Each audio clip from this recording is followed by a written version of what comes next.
So it's been a little over a week since Britney released her book, and we're all in pins and needles to find out, did she top the bestseller list?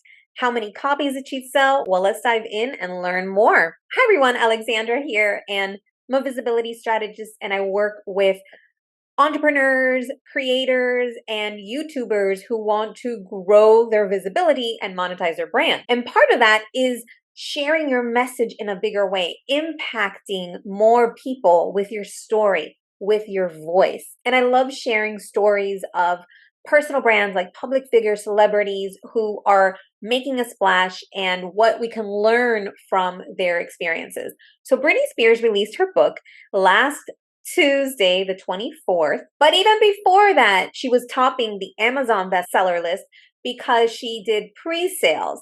So she had been number one since even before she released her book. And the way that the New York Times calculates its bestseller list is it goes from sales from Tuesday to Tuesday, and then it puts out its bestseller list on Wednesday evening. So the figures came out yesterday, Wednesday night, and let's see where she's at. But before we do that, if you haven't yet, make sure to subscribe to my channel to get the latest news and strategies to help you grow your visibility and monetize your brand. Well, not surprisingly, she is number one in the hardcover nonfiction, The Woman in Me by Britney Spears. And let's see who else is on this list.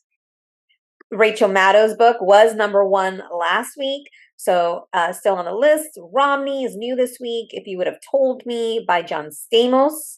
A book about Elon Musk, Killing the Witches. Enough, who had been on the list as well. And a few other books. But yeah, there's a few memoirs on the list, as well as biographies of public figures. So really, really interesting. And let's see here. Usually, so combined print.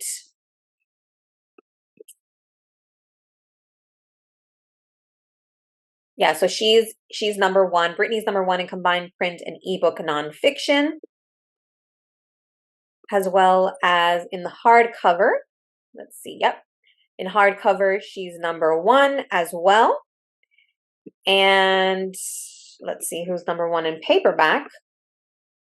Killers of the Flower Moon is number one in paperback. And let's see, Advice How to Miscellaneous, Hidden Potential by Adam Grant. Last week when I checked, Arnold Schwarzenegger's book was number one. He had also released a memoir. So cool. Now, I had stumbled upon this article from the AP. It says Britney Spears' memoir, a million seller, after just 1 week since its release. The Woman in Me has sold 1.1 million copies in the US alone through its first week. And the quote here from Britney Spears is, I poured my heart and soul into my memoir, and I'm grateful to my fans and readers around the world for their unwavering support. The sales figures include pre-orders, print sales, ebooks, and audiobooks. The Woman in Me, released October 24th, has been praised by critics as a compelling account of her rise to global fame and her ongoing struggles, including the conservatorship that for years granted her father control of much of her life, and her revelation that she had a termination while dating Justin Timberlake more than 20 years ago. On the day of publication, Spears posted on Instagram that her book had become the highest-selling celebrity memoir in history. It is not, so far, even the highest-selling memoir of 2023. Okay, so it's interesting that she said that, because AP is kind of clearing the air there and saying it's not the highest-selling memoir of 2023. So I don't know where she got those figures from, but it says The Woman in Me, for which she did little publicity beyond Instagram, was a top seller of last week. But Prince Harry's memoir, Spare, which came out in January, sold 1.6 million US copies in its first week. Spears' memoir. Okay, so I think that's where they're saying that because they're not considering a public figure in politics or in like the Obamas or Prince Harry as royalty to be a celebrity. So her distinction of celebrity is what people are saying is the distinction there. I don't know why she would even say that, but I'd heard that before, and so that's why when I covered that last week, I put a little question mark because I wasn't sure what the correct figures were, but AP is breaking it down and saying, okay, so Spears' memoir helped give a strong boost to streams and sales across her music catalog. And in one day last week, from Monday to Tuesday, Spears' catalog jumped 18% in on-demand streams and 36.8% in album sales. The numbers continued to climb over the following days, and her US streams increased 24% over the previous week, from 16 million to 19.8 million. Her album sales were up 61% and digital sales 49%. The audio edition of Woman and Me, read by Oscar-nominated actor Michelle Williams, appears a key factor in the book's initial popularity. Williams' reading of The Woman and Me has been highly acclaimed, and according to Gallery, is the fastest-selling audio release in the company's history. The publisher did not immediately announce a specific audio sales figure. So I actually got the audiobook, and I'm still listening to it. I'm listening to a couple of chapters a day. According to Circana, which tracks around 80% of print market, The Woman and Me sold just under 418,000 copies, far below first week Circana numbers for former President Barack Obama's Promised Land and former First Lady Michelle Obama's Becoming, among other memoirs. No nonfiction release approaches the scale of J.K. Rowling's final Harry Potter book, Harry Potter and the Deathly Hallows, which came out in 2007 and sold more than 8 million copies in its first 24 hours. So I think that's why, and I had this question in my last video on this, why the New York Times bestseller list has separate categories for fiction and nonfiction. I would love for there to be one overall list. I think that would be great with the numbers. So the 418,000 print copies of The Woman and Me, and then the rest is the Kindle and the audiobook sales. And let's just take a look at the audiobook sales, because it had been on Amazon, it had been number one since pre-sale for Britney. So let's check it out. And this is one interesting thing to note. I actually did a video on this yesterday, that since Matthew Perry passed away, his memoir actually is topping the bestseller list. So if he hadn't passed away, Britney Spears' book probably would have remained at number one. But it's really a touching story to see, and I'm going to get emotional, how many people are sharing their stories and how amazing Matthew Perry was. Like, we're seeing a lot of stories of how he was on set and just so much fun and a prankster, and his co-stars loved him.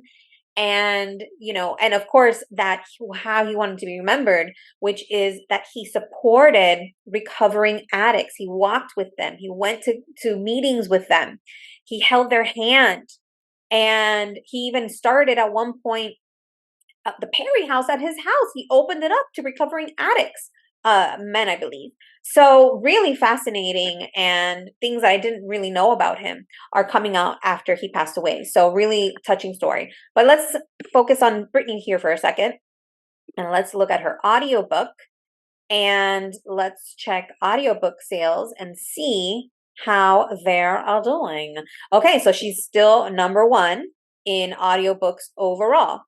So in audiobooks, and then Matthew Perry's book is number two. But so in audiobooks, Britney Spears' book is still number one. Number two overall in books. So it's interesting because Britney did very little press coverage. She did do some. She was featured in People magazine and had some photos taken of her. And then there were little dribbles of anecdotes from her book that were released prior to the book launch, as opposed to some other celebrities who did kind of like the Spill the Tea tour, where they almost revealed too much before the release of their book. I think that Britney has gone through so much in her life, including this conservatorship, that she knew she had to share her story in her own words now. She's even criticized documentaries who seem to only want to talk about the drama in her life and paint her in a negative picture, in a negative light. So she's sharing her story. And from what I've been listening so far, she's being pretty vulnerable, open, authentic, and real about the good, the bad, and the ugly in her life. And I'm still in her childhood, the chapters of her childhood. So I'm going to be sharing some takeaways, some personal brand takeaways and highlights that we can all learn from Britney and her story. And so I would love to hear your thoughts. What do you think?